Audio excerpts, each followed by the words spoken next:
Hello and welcome to my SketchUp tutorial. Now this is a SketchUp tutorial designed for beginners, so if you've never really used SketchUp before and you want to learn a couple of new things, or you've never touched it before and you just want to find somewhere to start, not sure where to start, this is the perfect video for you. Now once you open up SketchUp, I tend to use the older version of SketchUp, which is the 2017 version, which is the one you can actually download still. I tend to use this one because it's much easier to use than the online version. The online version can tend to lag a little bit and crashes if you start making things that are quite large. So I tend to find that using the downloaded version is much easier and also doesn't rely on an internet connection. So it's a much better choice for me. Now I'm just going to start out by selecting one of these templates that you'll see when you first open up SketchUp.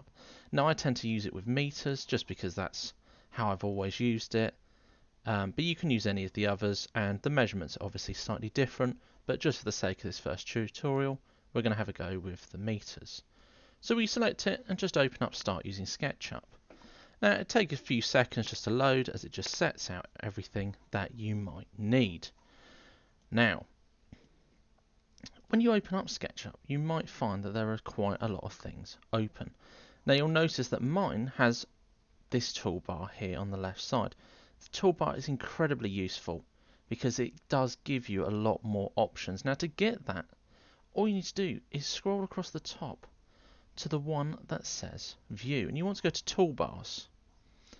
Now along here, the main one that we want is in fact the large tool set. If I click that, you can see it disappears. Click it again and it appears once more. Now this is where you can locate lots of useful tools that we will use as we go through. Now you'll notice that you have a person that is normally stood just off center. This person is usually used as a reference to scale. You can delete them, you can keep them, it doesn't really matter too much. They are just useful there if you want to make something to a set scale. So they give you the idea of sizing. Now, just want to go through what some of these tools do at the top because they're incredibly useful. Now the main ones I want to focus on just to start with is in fact these four tools here. These are your movement tools. They are used for how you can orientate or move around your model or your design. First one is Orbit. This one allows you to rotate the camera. Very useful if you're designing anything in 3D, which essentially that is what SketchUp is brilliant at. This tool can also be used, you don't have to just click it, you can in fact use your middle mouse button. By holding that in, you can rotate the camera as well. Even more useful to do it using that because it means that you don't need to continuously go back and click on the same button. The next tool we're going to look at is the Pan tool. This one almost acts like pinching the screen, so it means that you can move along your designs to get a much better view. This one does have its own shortcut as well, in fact. That shortcut is Shift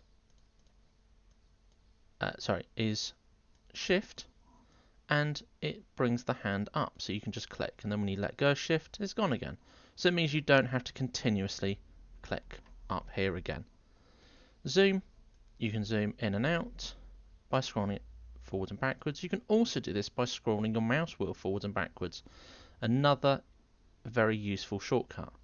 If for whatever reason you get completely lost around your design, so you've gone miles away and you're not quite sure where anything is and you feel a bit lost, just push the button that looks like a magnifying glass with the three arrows pointing out and it takes you back to your design.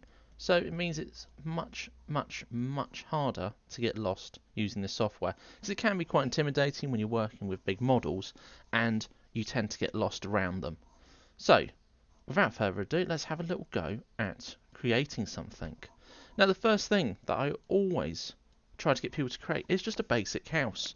Now these basic houses can be incredibly useful for teaching you some of the new skills that we're going to develop throughout these tutorials.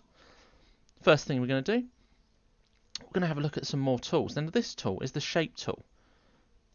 Just want to click the tool and just move it down to the base. Now notice that you will get different colours when we are designing things, and we'll talk a bit about the colours as we go through. Now the colour, when it's blue, is referring to the axis that it's going to draw on. So if it's blue, it means it's going to draw around on the ground level. So you can see that that appears as if it is on the lower ground level. Now I'm going to hold down my shift just to have a look. Excellent. Now we're going to use this tool here. Now this is the push-pull tool. Very useful tool because it means that you can drag an object up, making it 3D very, very quickly. Now you can drag this down and it would go through the floor if you wanted anything that's below the surface. So if we say that this level is our ground level, if you wanted to build something underneath it, you could do that relatively easily by just dragging downwards. We're going to drag up to have our house above the ground. So what we want to do, just have a little look. Quite happy with that. Quite a nice height. Now, it's not looking very housey at the moment. All we've done is just drawn a box shape. Nothing exciting yet. So what we want to do is we want to add the kind of roof along the top here. Now we want to go for like a pitched roof, so it's nice and pointy. Very easy to make. As we scroll along here, you'll notice that this will change colour. Colours are really important with using SketchUp because they tell us things. Now you'll notice as I drag this along, you'll notice it suddenly snaps and changes colour. So it goes like a nice blue colour here. That's the midpoint. That means that I'm in the middle of the shape. Again, with the importance of those colours, notice that it's green. So it's black. That means it's not locked onto any of the axes. It's not locked onto anything. When it goes green, that means it is locked onto the green axis, which if we look to this side, you can see this green axis runs along the left side of our box. Now that is where our design is going to go through. Now we can now go for a pitched roof effect. We're going to use this tool here. This is the move tool. This can be used to select lines and to move them. So I'm just going to click this and just slowly drag it upwards. Now you'll notice that as I drag it upwards, the actual roof starts to go with it, which is incredibly useful. We're going to use that move tool as well because I'm feeling a little bit crushed in the corner here, just with where that design's been placed. So I'm going to select it all, click the 4 arrows, and you can click on the ground just to move it. Now see how it just gently moves, so don't move it really quickly because it will just shoot all over the place.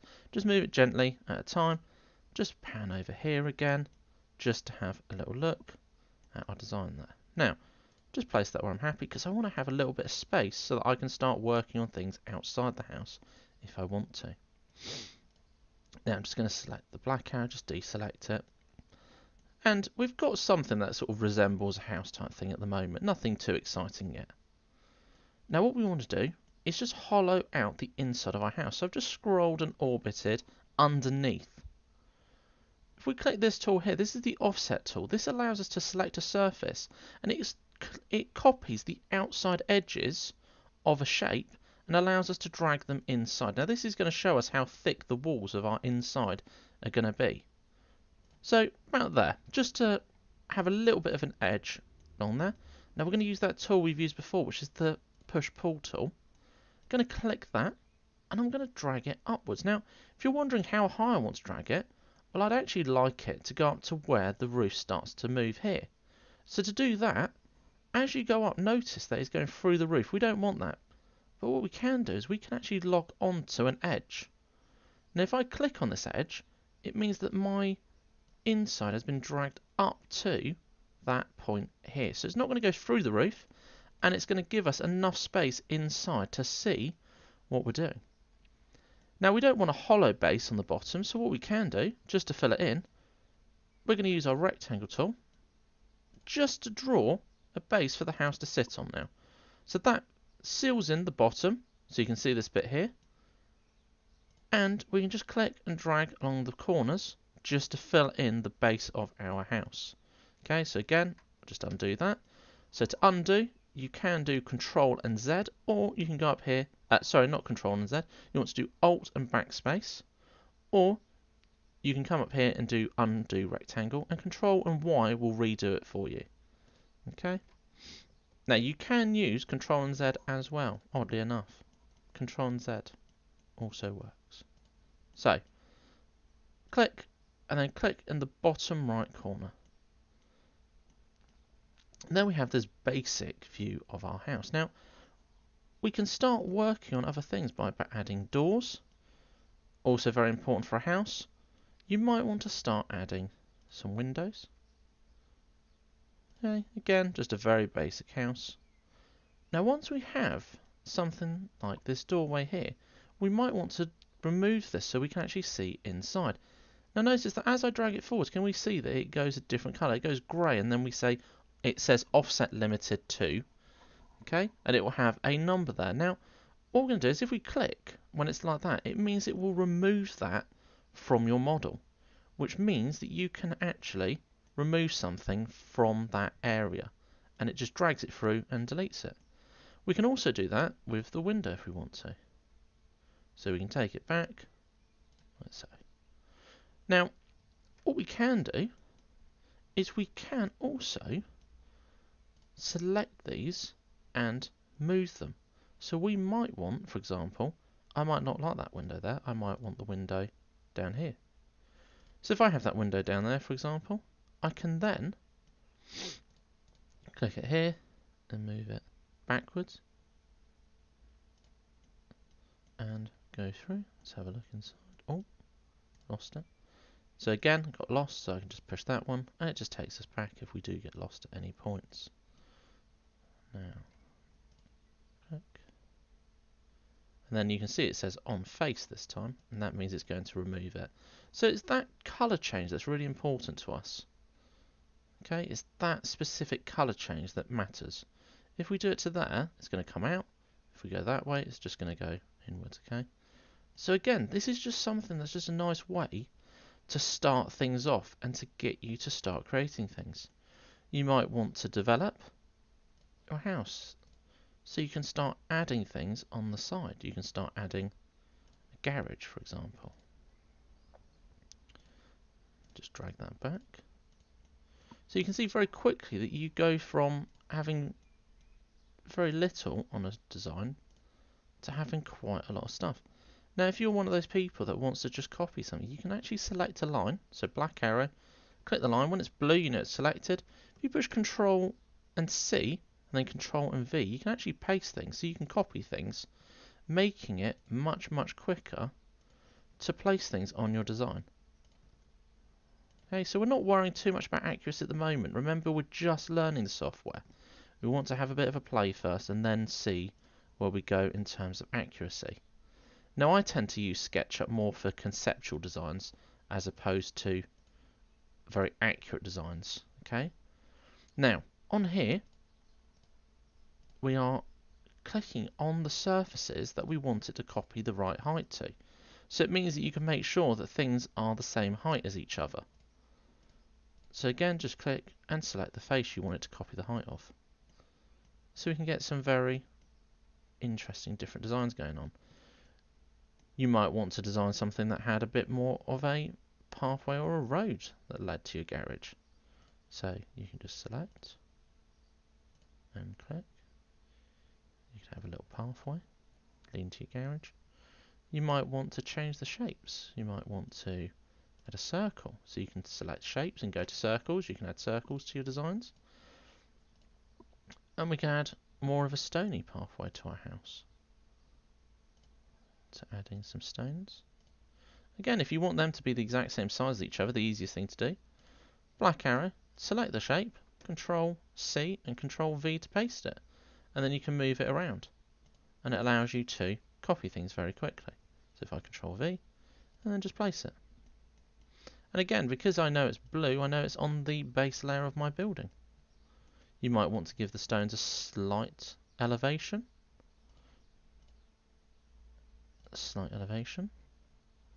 Just pan over here. Nice slight elevation again. There we go. So that was a very nice basic look at just how you can get started with things, because to me it's all about learning how to create something and how to start, not just simply creating basic shapes. I could have shown you just how to make a cube, but that's not going to help you develop your skills. It's about actually using them to create some of these interesting buildings. Now, I hope this has been useful, and I hope this has helped alleviate some of those problems that you might have with SketchUp. Please have a look at the rest of the videos on my channel. Subscribe if you want to keep updated with some of the many tutorials that I have and will be adding. And please, as always, leave comments in the section below to say what you think. If this video was incredibly helpful and helped you out, then please let me know, because I like staying in contact with you guys and knowing exactly what has been useful, and maybe there were certain things that you didn't find as useful, or you would like to learn a bit more. Now, I hope you really enjoyed that tutorial videos, and I hope to see you again in the future.